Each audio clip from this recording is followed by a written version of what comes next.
So you're interested in bus RV conversions, that's why you're here. And there's a lot of styles to choose from. Do your research before you buy one. Be sure to choose one that fits your needs. I chose a 1980 MC9. Now this is the 8V71 Detroit diesel with an automatic Allison transmission. It's got really low miles on it. It runs and drives really great, and I was really happy with it. It was already gutted, so I didn't even have to worry about tearing the seats out of it. I remodeled it myself on a budget because I can't afford a Prevost, and I'm guessing you can't either, and that's why you're here watching these videos. So unfortunately, when they gutted this one, they took the bathroom out as well and the septic system, so I had to build that myself. Now let me show you what I do. So the septic system here, I took 2 beer kegs and I cut the top off of one and I cut the bottom off the other. I welded the two together. Then I welded an inlet pipe on the top and an elbow pipe off the bottom, which I threaded my wastegate valve to, and it works really nice. Thing you got to worry about though, now this is a stainless steel tank. I don't know if you know what happens when you stick the works or other types of cleaners in a system with metal parts. Some really funky things happen. So be sure to do your research on what kind of cleaners you're going to use if you're using a system similar to mine.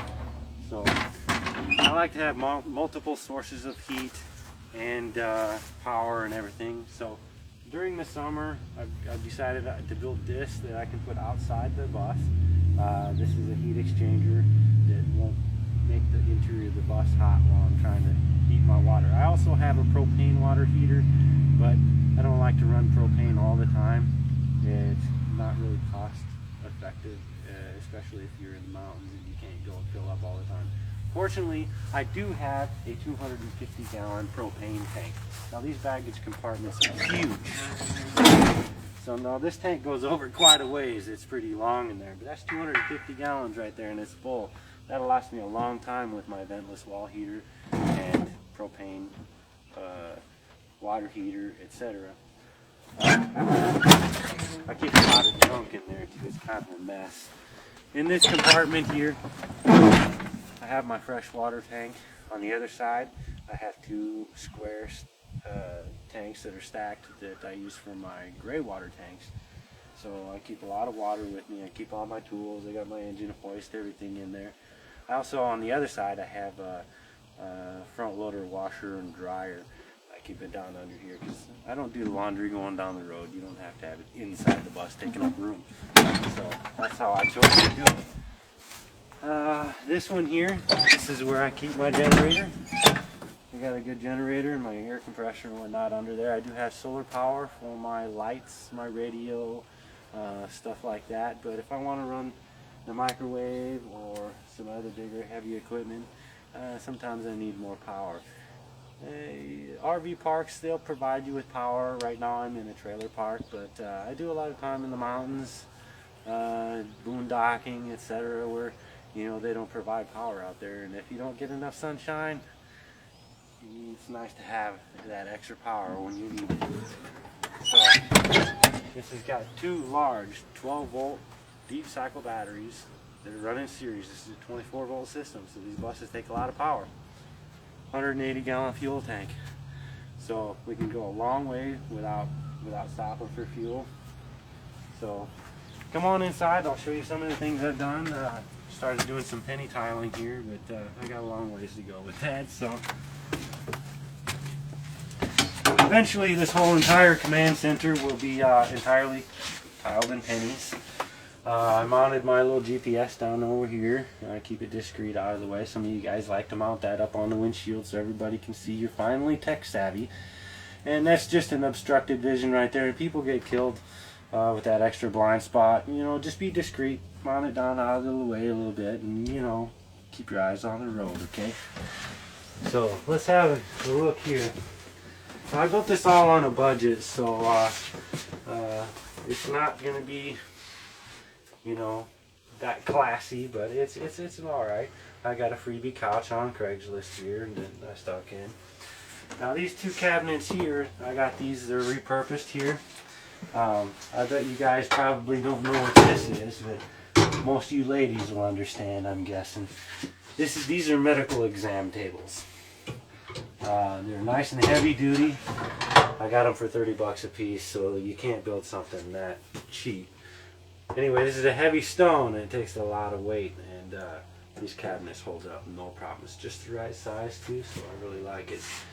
This is a toolbox out of a truck. I welded a bed frame around it, bolted it to the ceiling, screwed it to the wall, and it works real nice in the cabinet. Put some shelves in there, got my dishes, skillet, toaster oven, everything right in there, nice and discreet. I use another a water tank in here. This is a water cooler with a heater. This will give me steaming hot water or ice cold, and it also has a refrigerator on the bottom as well. I got water under the bus, but I don't like having that big tank stale water. I like to have some fresh water in here to drink. So. Now the sink I built out of another beer keg, and there's a faucet in there as well. Basically I cut the ring off of it first here, and I cut it at an angle, and then it gave me a nice clean way to cut the barrel without doing too much damage to it. So I use a nice big double door stainless steel refrigerator because I don't want to go to the store every other day, and it was really hard to get in here, but it was well worth it in my opinion. I like to have lots of food with me, and you know, I like the way it looks. Now a lot of these RVs, you see they have all these walls and dividers, and you got this tiny little hallway going from the front to the back. Now you got a bathroom on one side, no shower on the other, but that doesn't really allow the air conditioning or the heat to travel front to back evenly, and I like it being nice and open. Not only that, but when I'm sitting somewhere and I'm looking at all the mountains, I like to get a good view. So right now I'm just kind of covering up for privacy. So when it comes to the bed, I made the bed knowing that I needed a place to put all my clothes, my dresser. So I went and got a bunch of these single drawer file cabinets, and I laid them down and I welded them together, and there you go, there's a dresser. And it isn't actually it isn't loud, it doesn't bang or clang or anything, so it's real comfortable, and it doesn't keep me, it's not noisy, so it doesn't keep me up at night. I keep a bicycle in here because you gotta have a cheap way of getting around. Ventless wall heater, that'll heat more than enough in this bus. This is a nice big 5-bank ventless wall heater. But I also have a wood burner stove. I got my piping off right now, which goes up through this escape hatch here, but I haven't been using it lately, so basically it's just sitting here. But I have that as well. Now this tub is actually a horse trough I found in Colorado at a farm supply store. This is a horse trough of some kind. And I use a gas pump handle for a faucet. I like that little touch. It gives it that man style, you know. Another beer keg I cut into a urinal.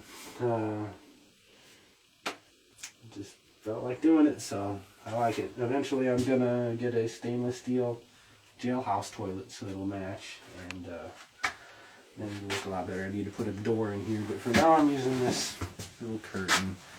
And for some of you guys, if you want some more tips, when I built my dresser, I also figured instead of having a laundry hamper, I just took a sea bag and I hung it from the top and from the roof here. I just throw my dirty laundry in there, and when it gets full, I do my laundry, and no big deal. You want to have as many heat sources as you can. I've got propane as well as wood burner, and this is also a kerosene one here, just for that little bit extra, and just in case. I keep all my tools here because I do a lot of work. A little welder and tools, keep them handy near the door. But anyway, keep checking out my channel, and I'll keep you posted on some updates, see how things are going here. Don't forget to subscribe to my channel, and I'll take this on the road, and you'll all see me panning for gold and climbing mountains and living life, the adventurous life in this RV that I've built, and hopefully we'll see you out there. Thank you.